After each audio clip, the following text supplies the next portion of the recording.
So I just got this heating pad for the ambulance battery that's inside my system. I figured what a better time to talk about my electrical system than now. So welcome to Happystrails.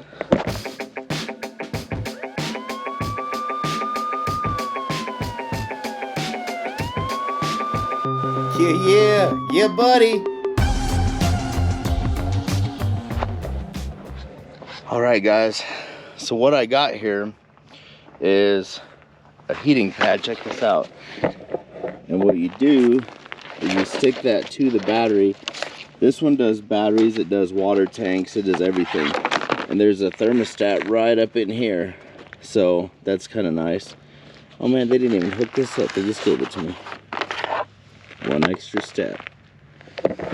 So what we're gonna do is we're gonna install it in here in my where my solar battery is on the lithium, and then after that I'm going to tell everything about it. So let's do it.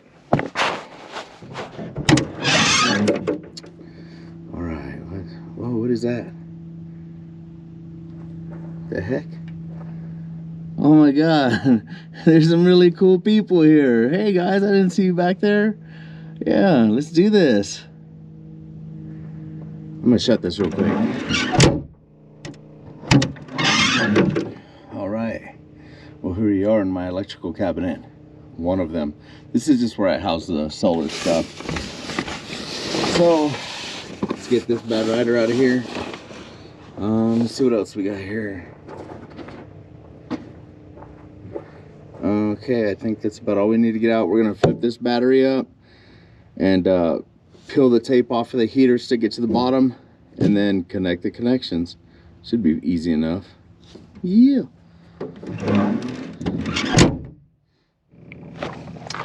All right, first things first is we got to get this connected. Is there a fuse in there? Did they give me? Yeah, they gave me a fuse. Sweet. Okay, so we're gonna put it on the power wire here.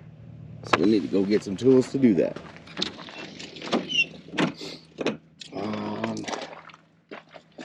Electrical connections right there. Some booty connectors, butt connectors. Let's see if I got the crimping tool in here. Yep, it's in there. Okay, I was able to get this wire connected and the fuse, inline fuse put on. So we're going to connect this, but before we do, I would like to get the mat or the heating pad stuck onto this bad rider, and I think I'm gonna do it underneath it since there's no actual weight on it. And it says you can do that anyway, especially a water tank, which weighs a whole lot more than this. And then we'll make our connections. Okay, all I did was peel off this white sticker backing and stuck it right onto the bottom of the battery. Now I laid those wires around and I'm going to connect them to the top. All right guys, I got my connections made and I put a little electrical tape on them as well as the connectors, just as double assurance that it doesn't touch anything. The pad's at the bottom, and now we just got to wait and see if it, oh yeah, I can feel it starting to warm up already. It does have a thermostat on it, so it's supposed to turn on at like 40 degrees and then shut off at like 60 or something like that. I don't know, I'll have to look. Got it off the old Amazon, but maybe this is a good starting point for the electrical system. When I first did the ambulance, I was running AGMs, and now I have upgraded to lithium. I cut the handle off and it sits in there perfect now with this. This battery is the Chin's 200 amp hour battery, and I got that based off of recommendations from Will Prowse, as well as this Renogy, what is this called, solar controller and DC to DC charger. So it was relatively easy and straightforward to install, and using the information I got from him, was able to basically build it all myself. So this is the, let me see if I can see the number on there, see if you guys can read it. I can't, but I know it's the, I think it's the 100 watt or something. I'll find out the information and let you guys know.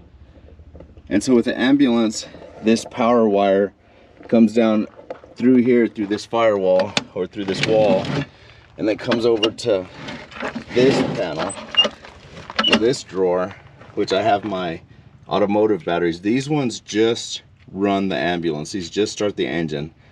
And the chins only runs what's in the house back in the back. So I'm going to tilt you over here so you guys can see in there. But as you can see, there's a junction right there on the wall, and that's where everything kind of splits up. So I've got a power wire that goes from the alternator to these batteries, and then one that goes from the alternator to the DC to DC controller, the Renogy, and that sends the battery to the house to charge it when I'm driving. And let me show you something real quick. I just finished this. There's stuff on the floor. This is the little remote thing, and what was happening is, you can see this shows a little alternator there, or it'll show like solar panels or whatever is charging it, it'll show it. So right now I'm at like half battery power and 12 volts. The problem I was having is the battery was getting too cold and it wouldn't charge, or it wouldn't give me any power. So I didn't think I was going to be anywhere where it was this cold, but it's that cold here. So I had to get something to keep the battery at the right operating temperature. And like I said, that mat does have a thermostat. So is it easier to just get a battery that has a built-in heater and stuff? I don't know, that's up to you. I got this heater for like $30 on Amazon. So if that's the price difference in a battery, then yeah, it'd be worth it just to get it in the battery. But I did not. So all right, so anyway, that's the problem I was having, was it wasn't charging and stuff. So up here I got my inverter, and there's a switch. I have the inverter down here in this bottom corner.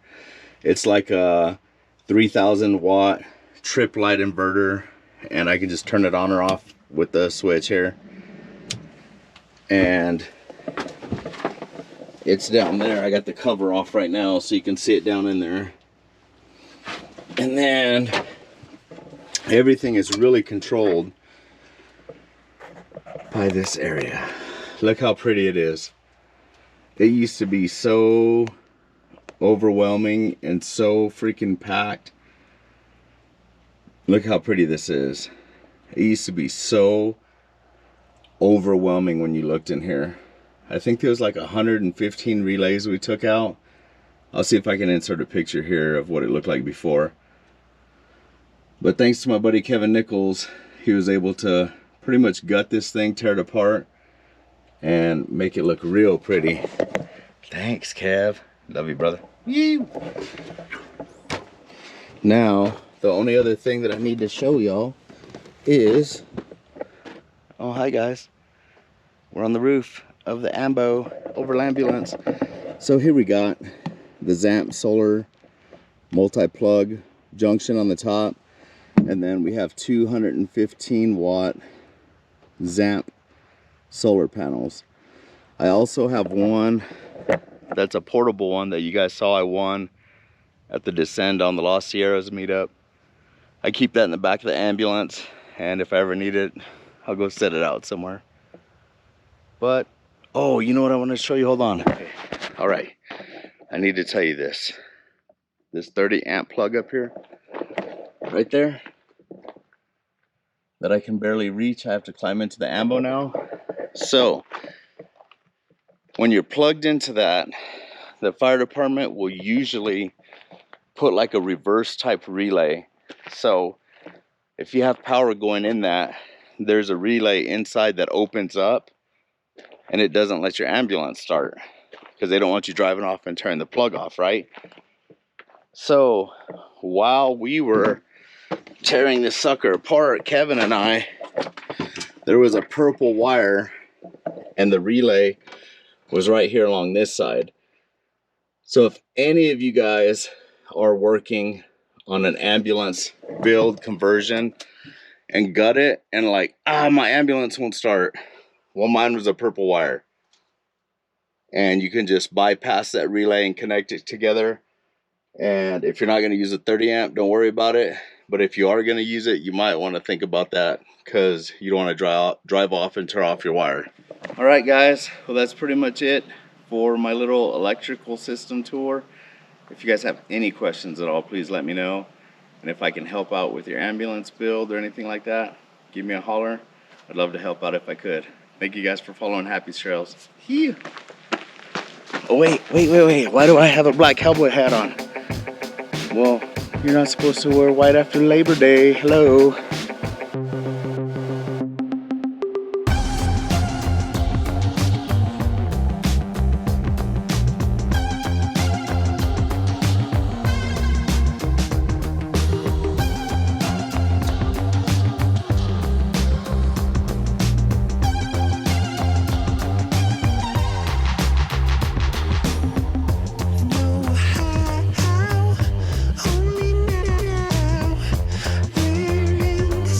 Together